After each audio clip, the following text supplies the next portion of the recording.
Bonjour à tous. Comme d'habitude, Calédonia, est-ce que c'est bon? Le gouvernement, c'est bon et aussi. Et NC Première également. Donc une conférence de presse dédiée aujourd'hui au secteur économique. J'ai le plaisir d'être accompagné de monsieur le secrétaire général du Haut Commissariat, monsieur Basti, qui viendra présenter justement les mesures de soutien et les mesures de relance proposées par l'État. Madame la présidente de la province Sud ensuite interviendra sur les mesures proposées par la province Sud, notamment pour les petites entreprises et les travailleurs indépendants. Avant de commencer cette partie économique, donc je vous propose de faire le point sanitaire du jour. 129 tests ont été réalisés hier, tous ont été négatifs. Ça fait 3 jours de suite que nous avons la chance d'annoncer des tests négatifs. Néanmoins, ça ne veut pas dire que la situation est réglée. Et donc j'incite chacun à bien respecter les règles de confinement, les gestes barrières et la distanciation sociale. C'est comme ça que nous arriverons prochainement à sortir du confinement le plus rapidement possible. Sur les personnes qui sont toujours hospitalisées, donc j'indiquais hier que 46 personnes étaient toujours hospitalisées, 39 finalement aujourd'hui, ce qui montre 18 personnes qui ont été guéries depuis l'annonce des mesures de confinement et des premiers cas depuis la crise du 7 mars.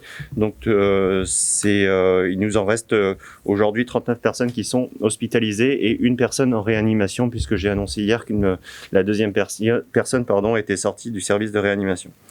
Sur les différentes mesures économiques, donc le gouvernement s'est réuni hier sur un certain nombre de textes qui ont été présentés. La première d'entre elles vient notamment sur le soutien au pouvoir d'achat des salariés et des Calédoniens.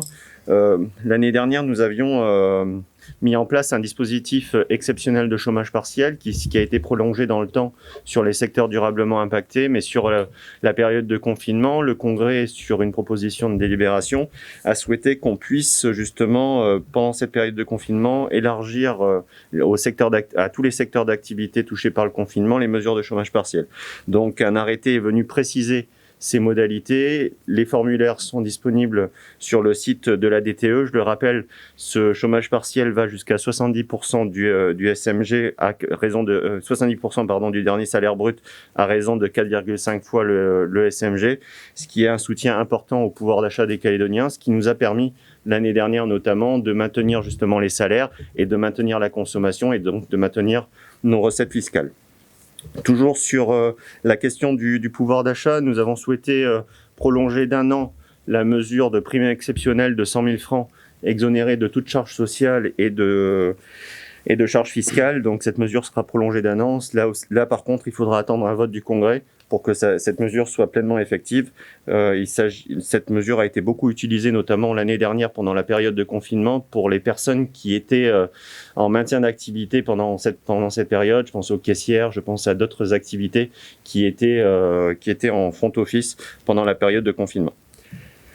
Sur la partie trésorerie des entreprises, un travail a été réalisé notamment avec la CAFAT sur les reports d'échéances sociales. Donc là aussi, vous pouvez aller sur le site de la CAFAT et des études au cas par cas seront faites sur les parties de report d'échéances sociales.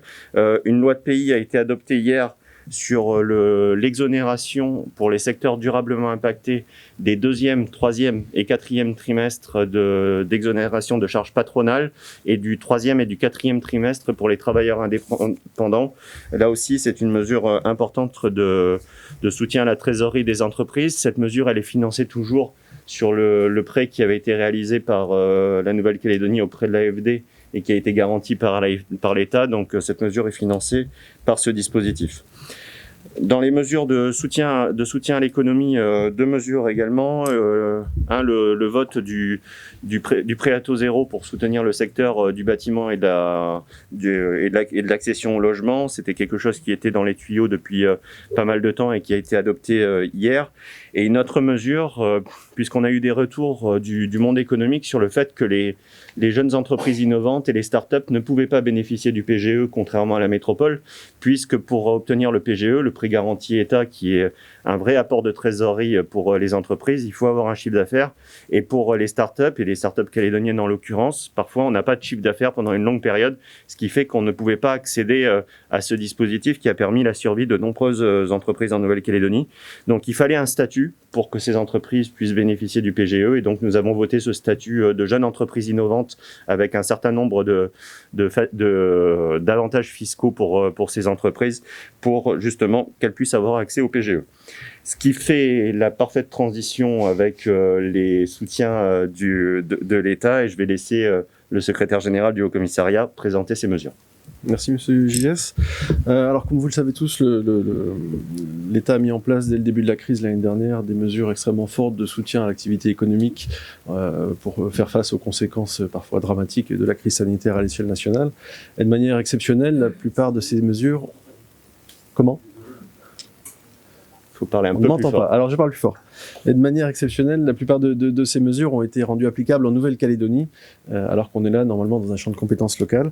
Et puis de la même manière, le Premier ministre a annoncé l'année dernière un plan de relance de l'économie qui visait, au-delà des mesures d'urgence, à mettre nos entreprises sur la voie du redressement et de la préparation de l'avenir.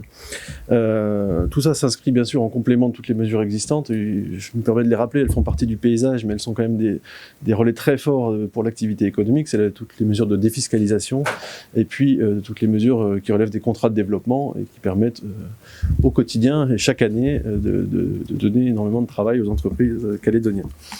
Alors concernant les mesures d'urgence, les entreprises, ici, je crois, les connaissent maintenant très bien. On a principalement le Fonds de solidarité aux entreprises, qui a évolué assez largement depuis l'année dernière pour correspondre mieux aux besoins des entreprises. Il est aujourd'hui plus adapté, à la fois dans ses montants, puisque les montants sont beaucoup plus élevés, les montants d'aide mobilisables sont beaucoup plus élevés. On peut monter aujourd'hui à 24 millions de francs CFP par entreprise, en tout cas dans les secteurs durablement impactés par la crise. On pense notamment au tourisme, on pense notamment à l'aérien.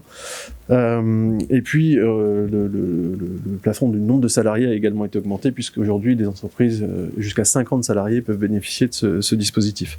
Les entreprises calédoniennes connaissent bien la procédure. Il faut remplir un formulaire qui est disponible sur le site des impôts national. Il ne faut pas qu'elles s'étonnent que le formulaire pour le mois de mars ne soit pas encore en ligne. Il le sera courant avril, le plus rapidement possible. Et donc, on a beaucoup de demandes en ce moment à ce sujet-là.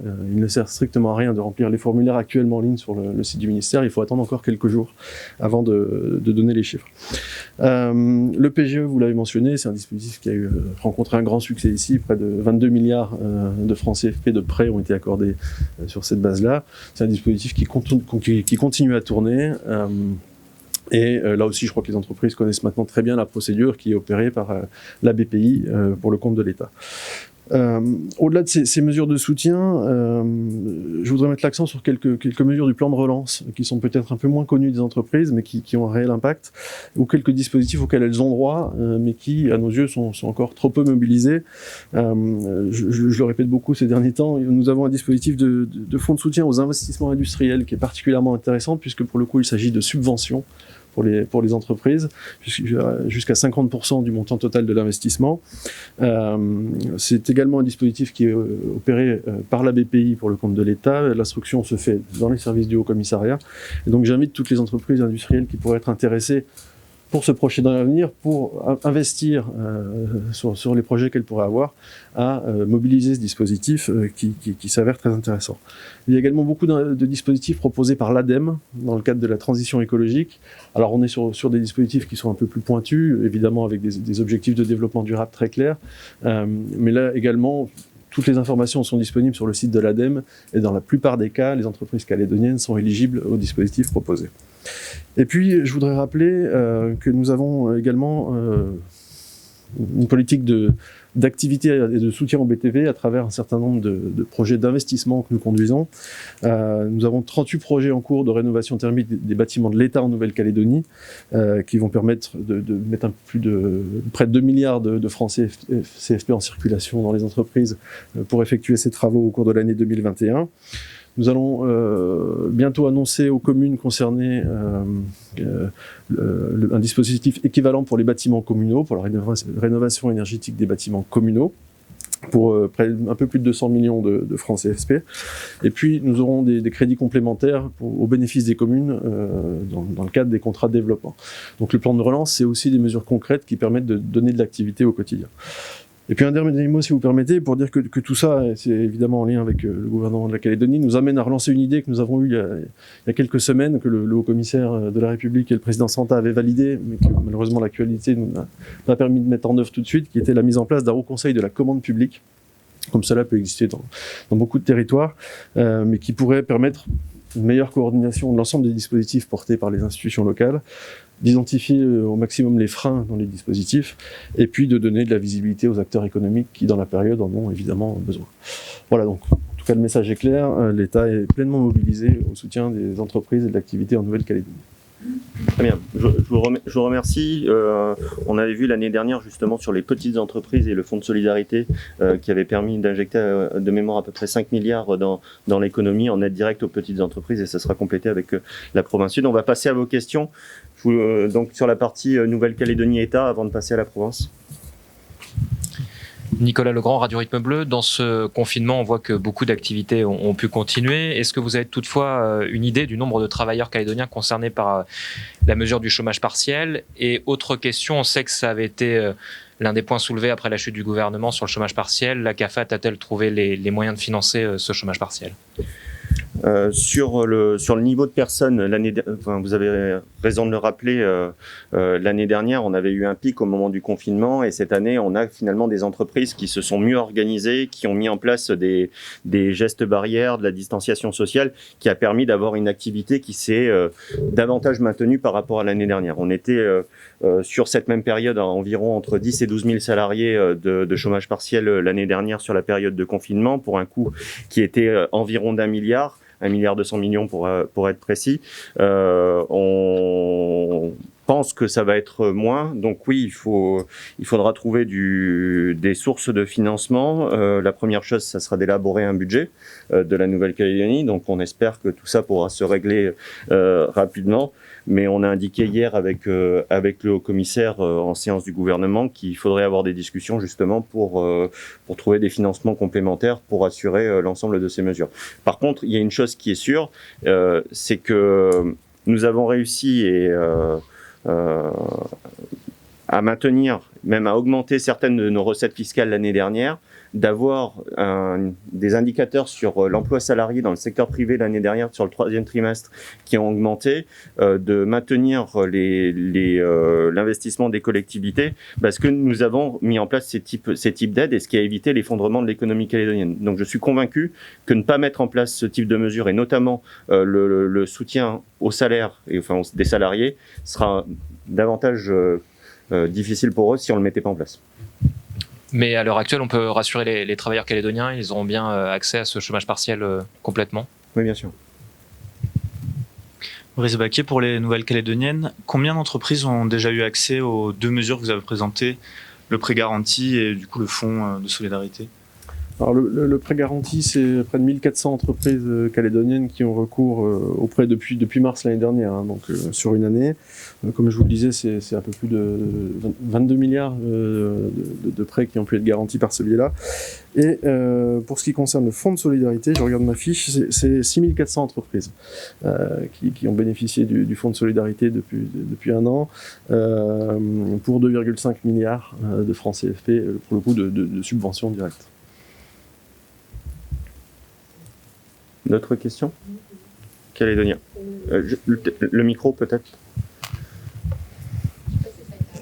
Mais comment ces aides économiques comptent-elles être financées? Est-ce qu'il y a un nouvel emprunt qui va être fait?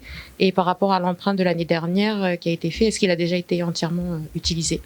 Oui, c'est ce que j'ai pu évoquer. Je pense que le fait de ne rien faire coûtera beaucoup plus à l'économie calédonienne et à la survie des emplois des entreprises calédoniennes si on ne faisait rien, si on ne mettait pas en place les aides.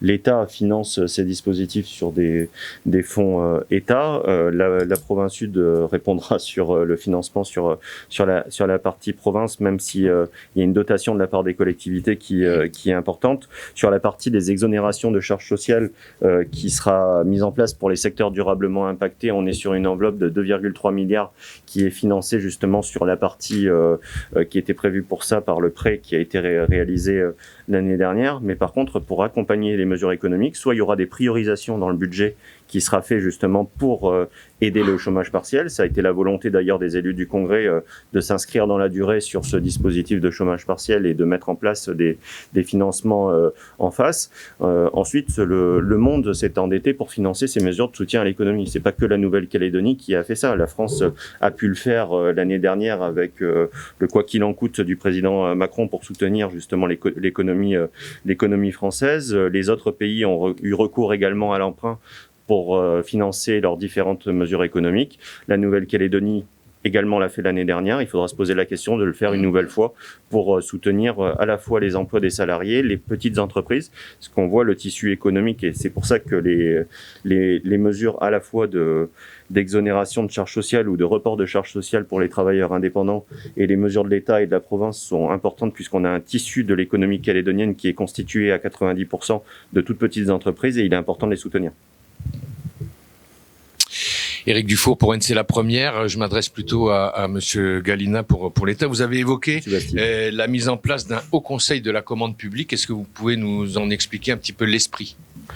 L'esprit de ce dispositif qui n'est pas nouveau, qui existe déjà dans d'autres territoires, ce serait de réunir les principaux commanditaires de la commande publique, c'est-à-dire les institutions État, gouvernement, province, peut-être quelques communes qui pèsent beaucoup par leurs investissements, pour faire le point sur les dispositifs que nous mettons en œuvre, pour veiller à leur bonne coordination, et puis le cas échéant, comme je l'évoquais, identifier aussi les freins que peuvent rencontrer les entreprises dans la mise en œuvre de ces dispositifs.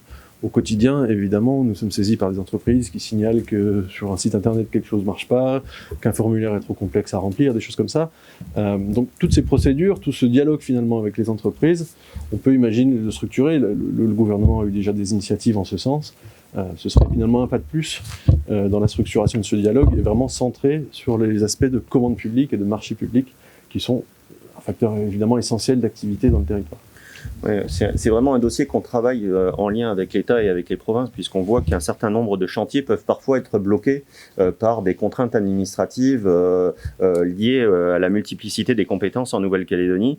Et donc, il était important pour nous de nous réunir et d'avoir l'étude de ces dossiers. C'est quelque chose qui était très demandé par Nouvelle-Calédonie économique, d'avoir une visibilité globale de l'ensemble des collectivités, justement pour débloquer, parce qu'il y a des chantiers, mais parfois ils sont bloqués du fait d'autorisations administratives qui sont pas délivrées. Et le fait de travailler de manière intercollectivité permettra justement de débloquer ces projets et de participer à la relance économique. Claudine Véry, AFP. Pour rebondir sur la question de Calédonia, je voulais savoir combien reste-t-il de l'enveloppe du prêt AFD de 26 et quelques milliards qui avait été emprunté l'année dernière. Et vous aviez sollicité auprès de l'État la prise en charge des dépenses liées à la crise sanitaire. Est-ce que cette enveloppe a été évaluée et est-ce que des discussions sont en cours pour ce qui est effectivement une prise en charge de ces dépenses ? Oui, sur le prêt garanti par l'État de l'AFD, la quasi-totalité a été utilisée. Il reste certains reliquats, mais ce qui nous a permis de financer le chômage partiel, de financer les reports de charges. Il y a des sommes importantes qui ont été versées à la CAFAT. Des discussions avaient eu lieu avec l'État aussi pour utiliser ce prêt pour maintenir les comptes sociaux de la Nouvelle-Calédonie, pour éviter la cessation de paiement du RUAM, et aussi et surtout pour maintenir les dotations des collectivités calédoniennes pour que l'investissement continue et qu'on ne tombe pas dans un ralentissement économique de la Nouvelle-Calédonie. Donc la quasi-totalité a été utilisée. Le ministre de l'Outre-mer avait annoncé justement une participation de l'État pour la prise en charge des frais de quatorzaine ou de la participation sanitaire. Avant la chute du gouvernement, il y avait des discussions intenses avec les services de l'État sur cette partie. On avançait même très bien. Il appartiendra au 17e gouvernement de régler cette affaire. Et je sais pas si... mais en tout cas, le travail effectivement a été fait. Je crois que le haut-commissaire l'a souligné dans une intervention récente. Nous avons effectivement eu un gros travail parce que dire que l'État va soutenir la Nouvelle-Calédonie dans la mise en œuvre des mesures de lutte contre le Covid, ça implique un chiffrage précis de ce que recouvrent ces mesures. Ça a été un travail, pour le coup, particulièrement bien mené par les services de la Nouvelle-Calédonie, mais il a fallu beaucoup échanger. Tout ça aujourd'hui est terminé et tout ça est maintenant à l'instruction en administration centrale. Et c'est un soutien qui, pour répondre précisément, je crois qu'on est dans des chiffres d'environ entre 10 et 12 milliards pour pas, dans ces fourchettes-là. C'est un soutien qui est extrêmement important de la part de l'État pour justement garantir la sécurité sanitaire de la Nouvelle-Calédonie, et on ne peut que remercier de ce soutien de la part du ministre de l'Outre-mer. Mathieu Indorel pour DNC. Du coup, je souhaiterais revenir sur le chômage. Vous avez assuré que le chômage partiel serait financé, donc serait servi aux Calédoniens. Je pense au chômage classique. Donc le confinement génère, on l'a vu l'année dernière, en fait, une augmentation du chômage. Et du coup, la caisse donc aurait des perspectives de financement de l'ordre d'un mois, à peu près, des réserves de l'ordre d'un mois. Comment est-ce que on va financer en fait l'allocation chômage classique? La question du financement du chômage classique se pose pas que sur la période du confinement. C'est-à-dire que on a eu un certain nombre d'événements en fin d'année dernière qui a conduit justement à la mise en place de chômage ou d'autres chômages partiels, qui fait qu'on avait un besoin de financement sur cette partie-là.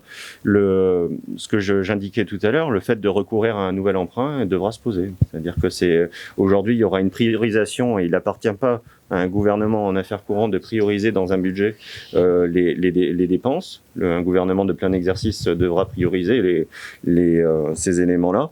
Mais la question d'un nouvel emprunt, puisque ça avait déjà été évoqué avant que le gouvernement tombe, devra se poser également. Mais par contre, je considère que le fait de ne pas mettre en place des mesures de soutien au salaire des Calédoniens touchés par le confinement serait bien plus dramatique économiquement que ne rien faire. Une question pour les patentés qui ont commencé leur activité après 2019, l'année de référence pour les aides. Comment ils peuvent prouver la perte d'activité pour être éligibles aux aides? Je me tourne vers mes techniciens parce que je ne voudrais pas vous dire de bêtises. Pour moi, il existe un certain nombre de modalités de prise en compte des entreprises qui ont fait une activité récente, mais vous dire techniquement, précisément comment tout ça se passe, je préfère céder la parole aux sachants. En fait, il y a plusieurs modalités de calcul sur le chiffre de référence 2019. Et donc, pour les entreprises qui ont été créées après 2019, en fait, on part de la date de la création de l'entreprise jusqu'à le mois précédent, et ça fait une moyenne. En fait, on fait une moyenne mensuelle du chiffre d'affaires. C'est un peu le principe, voilà. Mais suivant les dates de création, je vous cache pas qu'il y a des petites particularités, mais en gros, le principe, c'est plutôt de faire un chiffre mensuel moyen depuis la date de création de l'entreprise. Très bien. Je vous propose de passer à la province sud. Merci beaucoup, Monsieur Bastille. Merci à vous.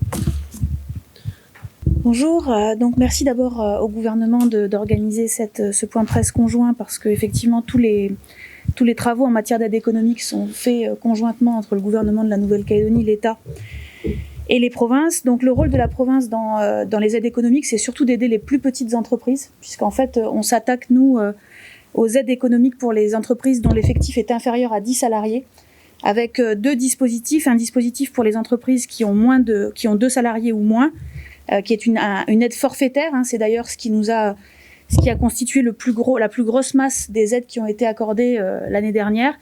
Il s'agit d'une aide forfaitaire, donc qui va de 120 000 à 280 000 francs forfaitaires, qui vient donc s'ajouter au fonds de solidarité de l'État pour ces entreprises-là. Et puis pour les entreprises qui sont dans un effectif entre 3 et 10 salariés, en fait l'idée c'est de venir en aide pour compenser finalement les charges fixes mensuelles de l'entreprise, donc l'eau, l'électricité, les loyers, etc. Et finalement qui n'ont pas la capacité de payer ces charges fixes. Donc l'idée c'est de compenser, que l'aide de la province vienne compenser ces charges fixes avec un plafond qui est fixé à 1,5 million par entreprise, puisque là encore une fois on s'adresse bien à des petites entreprises. Ces aides seront présentées à l'Assemblée de province du 1er avril prochain, donc de la semaine prochaine, et le formulaire sera en ligne immédiatement après l'Assemblée de province.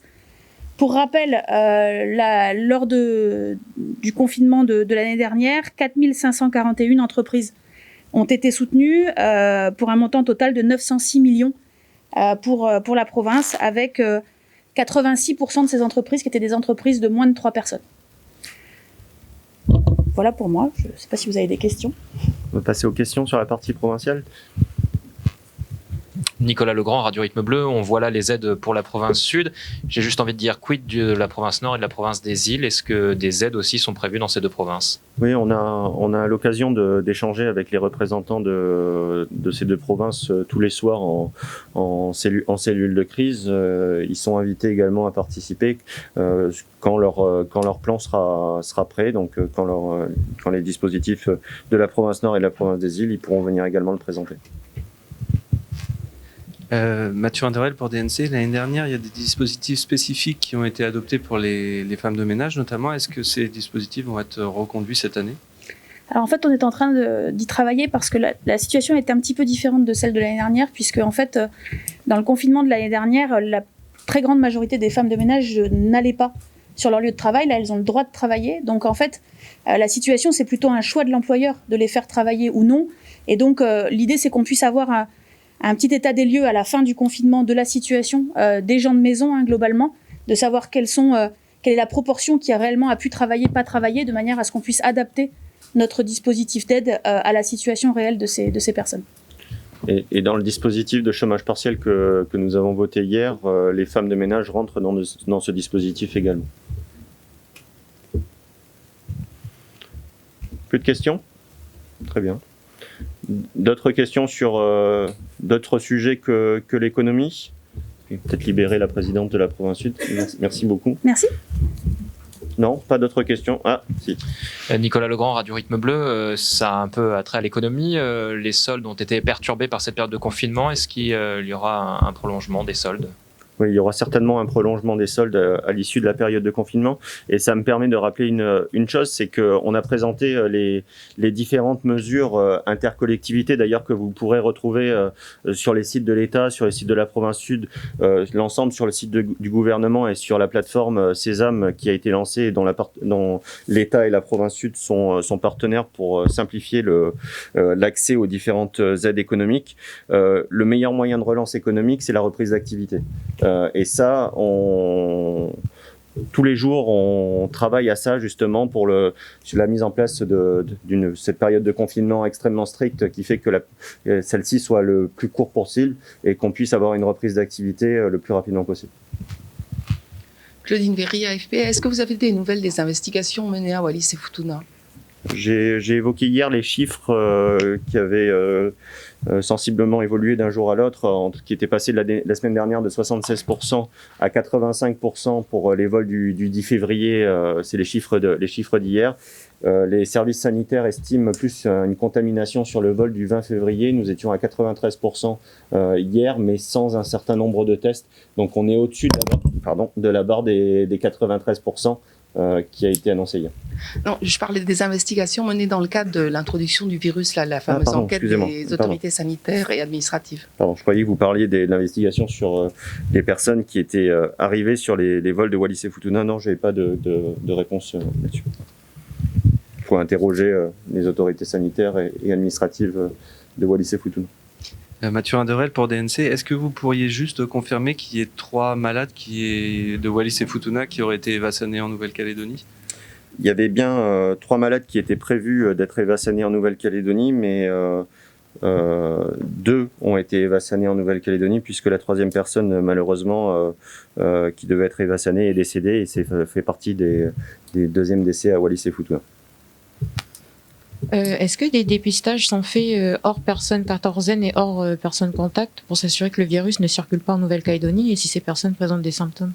Oui, c'est bien l'objectif, c'est-à-dire qu'il y a des personnes qui ont contacté leur généraliste justement pour se faire tester puisqu'ils avaient des symptômes et donc qui peuvent, dans les personnes testées, il n'y a pas que les cas que vous avez cités.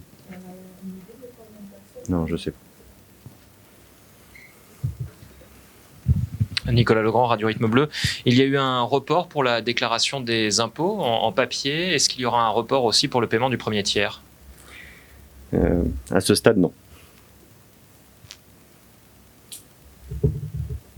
Très bien.